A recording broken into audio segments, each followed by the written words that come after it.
Thank you, everyone. It's wonderful to be here. Thanks for the introduction. My name is Gavin Walker. I am the manager for Graduate Recruitment Services at Deakin University. Rebecca Fraser, Senior Consultant Talent Development, also at Deakin University within the Deakin Talent brand.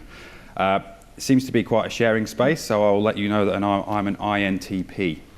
I believe that puts me in the same boat as Albert Einstein, Abraham Lincoln, and possibly more aligned to me, the Olsen twins.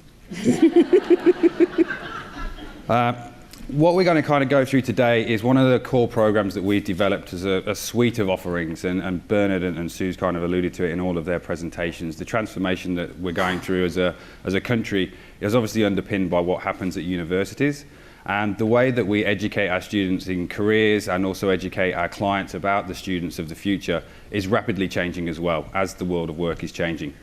So my role here today is to be very short and brief. As an introvert, I want to get off as fast as possible. And it's interesting to see that 3 of the speakers so far today have also been introverts. So how we've infiltrated speaking scene, I have no idea. So I'm just going to step you through the reasons why we've built this program and some of the other programs we've built, and then I'll pass over to Rebecca, who's infinitely more qualified to talk to you about why we chose MBTI as our partner. So we had to really rethink graduate recruitment. Graduate recruitment has changed drastically in the past 10, 15 years as work has changed as well. One of the things that we've kind of looked at more recently is the Foundation for Young Australians survey, which has really highlighted what Bernard spoke to this morning about globalisation and automation. They came out in their survey to say that 70% of the jobs that young Australians are stepping into today will be drastically changed in the next 10 years through some form of automation. In terms of globalisation, there's 750 million children in the Asia-Pac region aged between 12 and 26. Competition for jobs is rife, and it also means that a lot of organisations are looking at offshoring those skills and talents as well. So what does that mean to the students of today? Well, firstly, it means having a university degree does not guarantee you a graduate job. The golden door that used to open when you walked out of Melbourne with an honours degree in 20 years ago is no longer there, particularly for those kind of students as well. Diversity is key, and we're seeing a lot of our employer partners saying that we want to work with different universities. But it doesn't guarantee you a job. There's more students now with degrees than ever before, and that's only going to continue, as we do need to build a knowledge-based economy. What you study does not define or limit the career you build. We work with the big 4 financial accounting firms, and one of the biggest things we're taking from them is they want engineers, they want scientists. They don't necessarily want accountants anymore, which is quite worrying for accountants. Our engineering firms, some of our largest engineering firms, are now saying we do not want MBA students. We want Masters of Arts, because they think differently to how our current cohort think. We want them to innovate and change what we do. Students don't necessarily understand all the jobs that are out there as well. Most students are still driven by what their parents and grandparents tell them that the world looks like at the moment. Unfortunately, that vision is probably not aligned, as we saw today, with where the world is going. So they're still thinking that if I study accounting, I'm going to be an accountant for the rest of my life. That is not the case. Foundation for Young Australians says that 17 jobs across 5 industries will be the norm for anyone entering the workplace now. So that flexibility and adaptability is key learning that you need to take away from university. We don't just want to teach the technical skills, we need to teach business skills. The graduate market operates more like an experience market. Employers are not just looking for technical skills, they are looking for soft skills. They are looking for the skills, again, Bernard alluded to this morning: flexibility, adaptability, ability to innovate and change and challenge the way things work, but in a professional and business-like manner. And career paths are not linear anymore. They need the skills not only to get into their first job, but to get into the next 17 jobs and have the resilience and understanding of themselves as to how we go about doing that. When I was talking to a lot of employers, good at listening apparently, there was a lot of things that came out when we were talking to them. Firstly, with a lot of graduates, when they found them onboarding, there was major difficulty in terms of communication. Were they able to communicate in a respectful business manner? Not necessarily. I've had horror stories of HR managers getting, "Yo, here's my bank details." Clearly, that is not how we want our professionals to be communicating, particularly in their first job. Not being adaptable or receiving feedback well.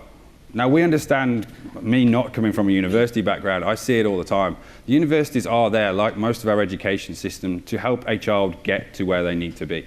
There's a lot of feedback, there's a lot of manipulating to make sure that they get the results that they need or get the results that they're after. There's a lot of pacification. When they come into the workplace, there's a lot more feedback. Initially, you're not doing your job as well as you could be doing. Here's some hints how to do it. They can't necessarily take that on board a lot of the time because they don't understand themselves or understand how that feedback should be delivered to them. Managing stresses and conflict comes under that same kind of barrier. How are they supposed to work when in a managed stress environment when our university and every other university in Australia does the best they can to make sure that they're satisfied and healthy and wealthy and have everything they need?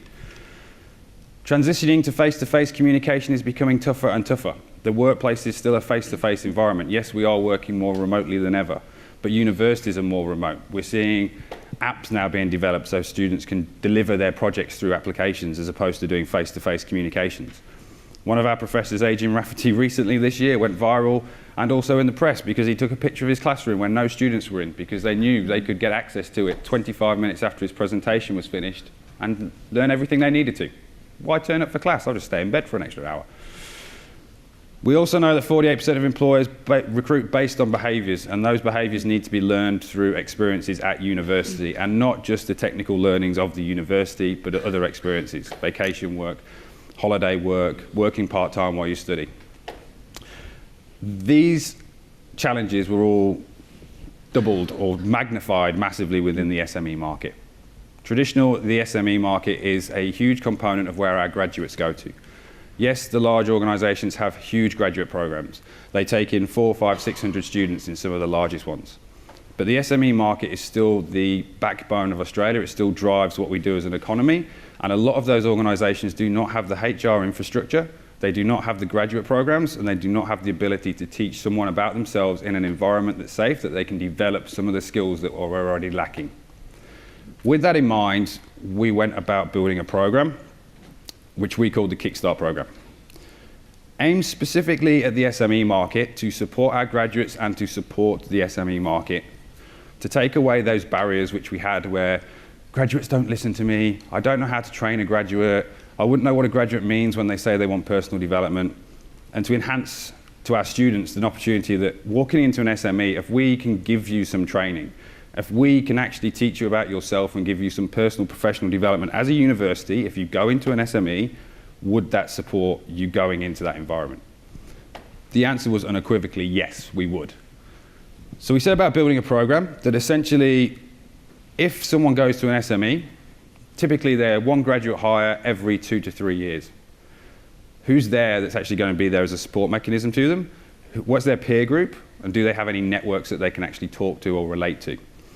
And when we started to build this program, the first thing that came to mind was we wanted something to help them develop knowledge about themselves so they could actually take that not only for this particular job, but for the rest of their lives and understand what that means and how they need to interact and how they need to work within a business community. Hence, we went along with MBTI. Rebecca. We are tag teaming. Firstly, I'll let you know I'm an ESTJ. That doesn't mean I'm actually comfortable on stage because I have a pile of notes written underneath each PowerPoint slide, which I cannot see up here. So I'll be winging a fair bit of it. What I'd really like to understand is who here's worked with students? Brilliant. Who here has worked with graduates in their own business? So you'd probably understand a lot of what Gavin was saying around graduates coming in. And I think in particular, because we know that the SME market is so large for graduates, we really wanted to identify a program that gave them this amount of development. And I could pretext it and say why I chose MBTI was ultimately because I'm just a fan.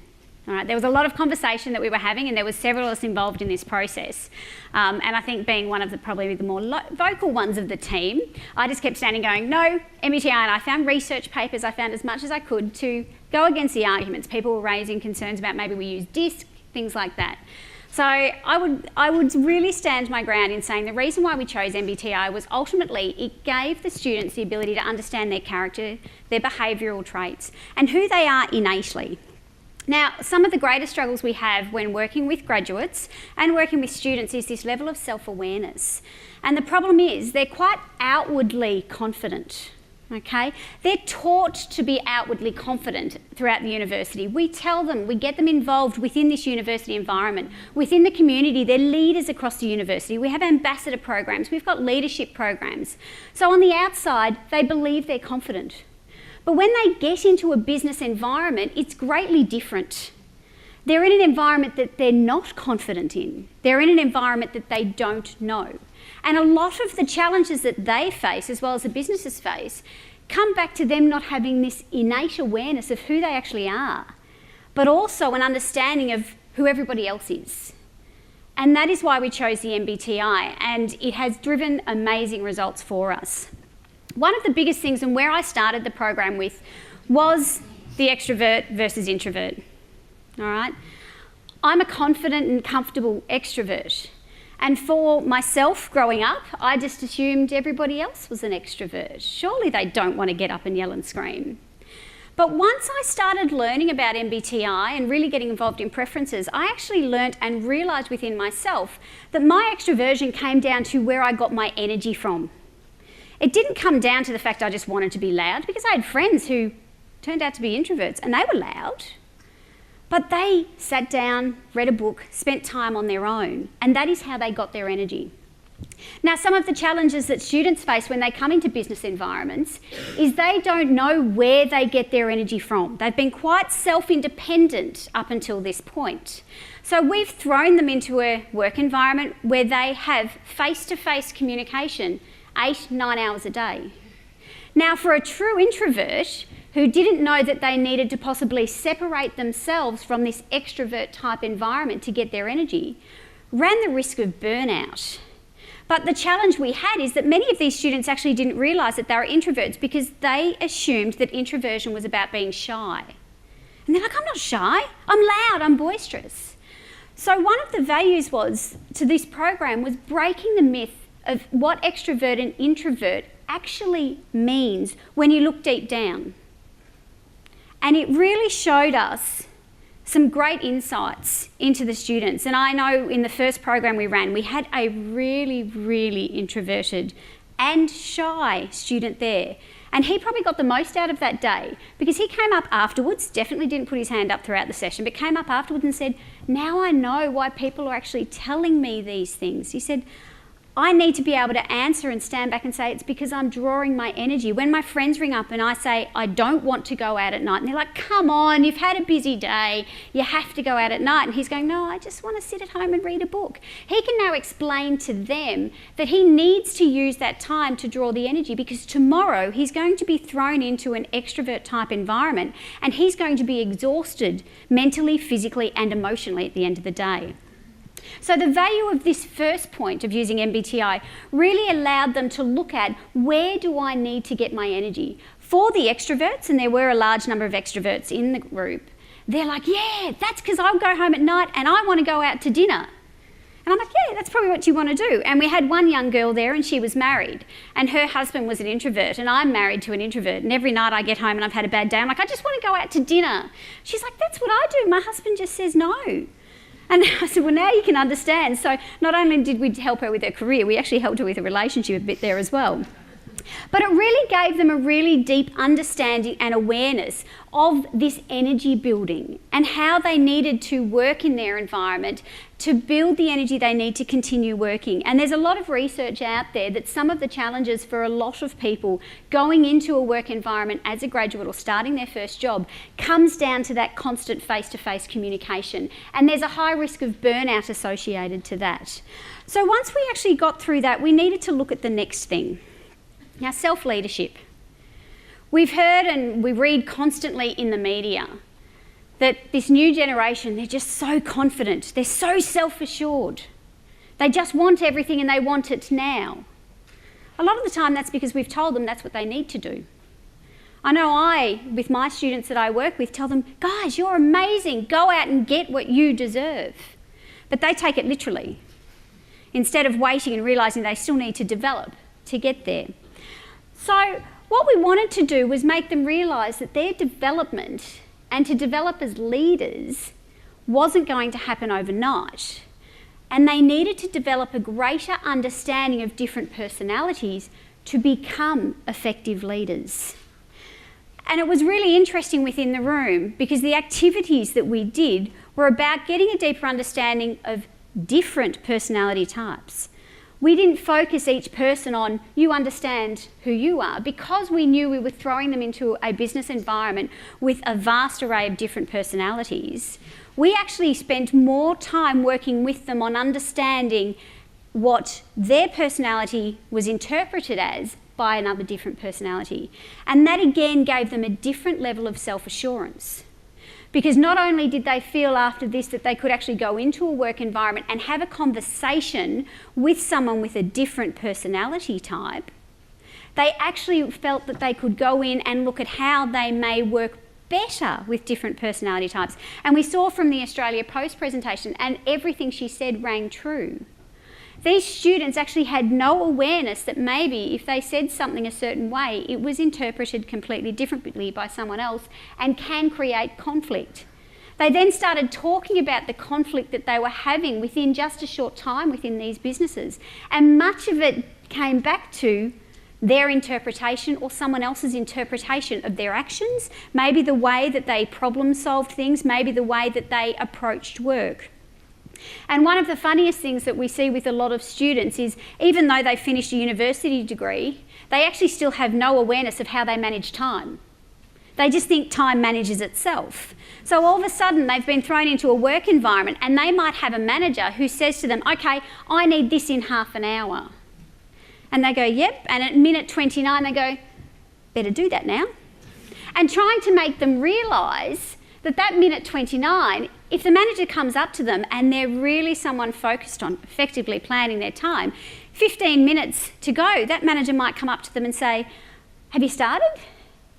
And they need to understand why. When they say no, that manager goes, you're not doing your job properly. You need to be starting when I ask you to start. Because this time management and the way they approach time management is now being assessed by someone else. Previously, they could get away with whatever they wanted to because all they had to do was hand their assignment in on time. It was up to them when they started that assignment. So this level of self-assurance was something that we really needed to focus on. And again, the value that they got out of this. As I say, time management really was the biggest thing we focused on because, I mean, I know how I manage my time and it's quite planned, but I also have an identical twin sister who's the complete opposite to me. So I've grown up with someone who you'll say, do you want to go do this in a month's time? And then you ring her and she's totally forgotten about it and planned something else because she doesn't write it down. So teaching these students was really interesting because they got a greater awareness of how time management was perceived by others, how they might need to adapt to, and I know Bernard spoke this morning and it's a big thing at the moment about adaptability and resilience for everyone is what we need to move forward because we're in a highly disruptive world. And if we don't learn adaptability and resilience, we've got a big problem.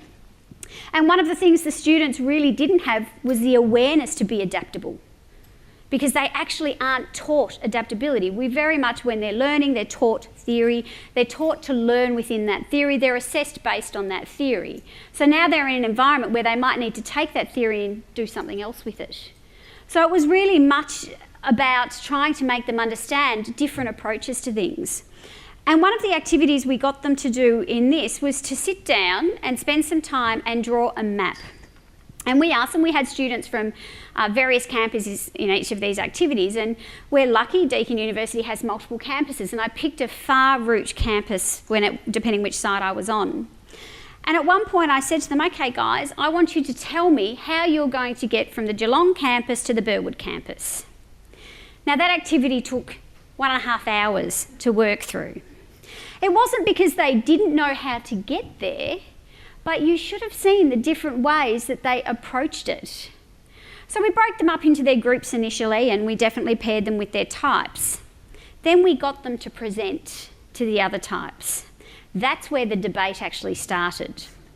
Because when you have your more detailed types, when they saw this sheet of paper that just said, get in a car and end in Burwood, the more detailed type went, but what if there's a traffic accident? What if if there's this, what if my car doesn't work? What if I go out, and we literally had someone saying that the car doesn't work, so therefore what tram do I get on once I get near Burwood? But I need a train before that. What if the train's running late? And this conversation went on. And for most of the students, this was a huge enlightenment for them, because they then went back to the office and realised why, when someone asked them to tell them how they might solve a problem or asked them for information, why a more detailed person or a more detailed manager might be getting frustrated at the less detailed graduate. And the reality was, it wasn't because the information may not have been there at the end. So they may have been giving them the information, but they really got a deep understanding that the detailed person wanted to know how they got to that outcome, because they needed that to have confidence in the decision that the graduate was making. And again, that was about learning. But it was also about adaptability and getting to know their managers to realise that they may need to compromise as a graduate. It was up to them to be in a learning environment. And the greatest learning that they could possibly get may come from stepping out of their comfort zone and doing something a little bit differently. Because that's the growth that they feel that they were missing within the SME market. But the reality is there's probably more growth for them, because they're going to have to be making decisions themselves. They're going to be learning different things. And by getting a deeper level of self-assurance and a deeper level of self-awareness, they actually realised they had more opportunity for growth, because they were not only just going to get business growth, which is what everyone perceives as a necessity, but they were going to get personal growth. Which means that when we look to the future, and one of the greatest things is that self-assurance, adaptability and resilience, they're probably going to have a higher chance of getting that if they focused on it early on. But I think what we also focused on throughout this entire program was stress levels. There is a high risk of burnout. Okay, we see it in the corporate space all the time. But what we don't see is the burnout for graduates. And I do see a lot of graduates who get into their first job and don't cope and leave early on. And they might then go on a holiday and they just say, look, it's just because after going to study, I just decided. But a lot of the time it has nothing to do with the fact they've gone from study. It's that transition into work that they struggled with. So the burnout because they weren't confident how to work effectively in the business environment, because they didn't have this awareness of different personalities. And that's why we continue to really focus on the fact that it was giving them this awareness, and they needed that innate awareness in who they were, but we gave them the absolute knowledge of the different personality types, and we gave them the content to understand the interpretation of those different personality types. And this is what it fundamentally comes down to as well: communication. Okay, it's really funny watching graduates communicate. As Gavin says, it's not always professional. We don't have a course in university called professional communication, because we really need to focus on giving them the theory that they need to get into what they want to do. But what that means is that a lot of their communication, once they get into that corporate environment, is not at that corporate level. But a lot of the time, it's not because they don't know how. It's that the way they're communicating may be their preference, not to the preference of a business. So we actually taught them, and one of the things we did make them look at in a fair amount of detail was to look and pretend that they were communicating with an ESTJ all the time. That we felt was probably the one that they felt most comfortable, and we got them to do activities around, okay, think about how you'd communicate if you were talking with an ESTJ. And that was all right. That was really easy for the ESTJs in the room, but it was very, very difficult for the NFPs. But it gave them a huge awareness of how they might have needed to adapt their style to suit the different communications in a professional work environment. So, of course, it gave them a greater awareness of their own communication style. But what we really looked at was the reaction that people might have if they communicated certain ways. And some of the things we do now, I mean, starting an opening email with, yo, it's really great. But that person then might think, you might think that it's a great way to build rapport, but they might think that you don't respect them. And making them understand the differences and the challenges to the way they communicate. And yes, in time, they might get away with that for people they've built relationships with.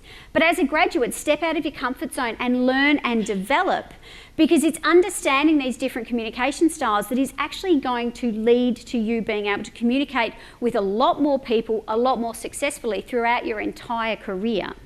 So our big focus, as Gavin said earlier, was not on just giving them something that they could do now and it just helped them now. It was something that we wanted to give them so they could grow and learn and take this a lot further forward.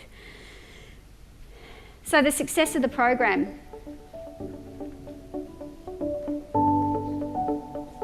My name is Belinda Shires, and I work with the sales and marketing as a support manager to help the sales team achieve their goals in a nutshell.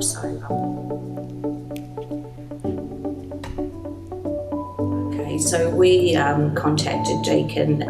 We understood that they had a graduate program and we had done this before, so we spent some time discussing how we could facilitate bringing on board some graduates to come into our business and learn the skills that we had to offer them. So we worked closely with Deakin and they supported us in setting up our program, working out the structure that we needed to put in place to bring those people on board. So they were very helpful, and then they assisted us with the recruitment program. So sent to us suitable candidates who had expressed an interest in a position like this, and so therefore we went through an interview process and finally selected Josie and Alex. So it was a seamless process and really well supported by Deakin.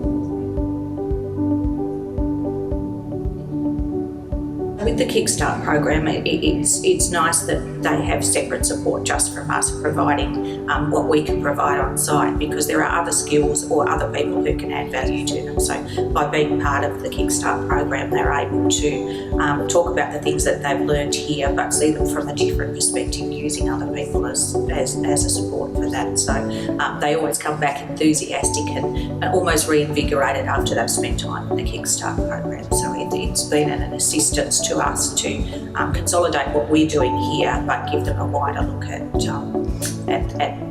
work in general, so, and support them through that process. Just while we wait for the next video to come up, I think the reason why the Kickstart program has been so successful, and from the feedback that we've seen from the employers as well, has ultimately come down to the fact that we've given them a tool that they can move forward with their careers with. But also it's given them something that they feel comfortable talking about. And I think that's the difference with a lot of the different tools that you can use, is the MBTI is so globally accepted as a conversation type, and none of us have any issues coming up here on stage and going, yep, I'm this type. It's an open conversation, and it gave them the confidence to take this into the workforce and to use it also as a way to break down barriers and discuss conflict. Because if they felt that they were having issues and they got to know the different types of those different people, we're able to go to where we stopped it. Yep. Because they were able to work with these different people and have that common understanding of type, they were actually able to solve conflict a lot more confidently. I think we're back on track. With the Kickstart program, it's nice that they have separate support just from us providing what we can provide on site, because there are other skills or other people who can add value to them. So by being part of the Kickstart program, they're able to talk about the things that they've learned here, but see them from a different perspective, using other people as a support for that. So they always come back enthusiastic and almost reinvigorated after they've spent time in the Kickstart program. So it's been an assistance to us to consolidate what we're doing here, but give them a wider look at work in general, so, and support them through that process. So it supports our process completely, so we feel like that we're not the only ones that are investing in them, that there's an ongoing commitment from Deakin to support them through the program. So. Yeah, we're always looking for people that fit into the style of organisation we had. We really wanted to encourage some new young people into our organisation, so it was great to have Josie and Alex come on board. Both are very confident and personable people, so they're both great communicators, so that was a really strong point for us. And just that eagerness to understand and learn. They asked really interesting questions, both challenge us even while they're here. In their first few months, they've challenged us to look at the way we do things, helped us to learn from this experience about what we need as well. But both of them have really great skill sets for us. So. Okay, and I think it's important to see what the students have to say as well.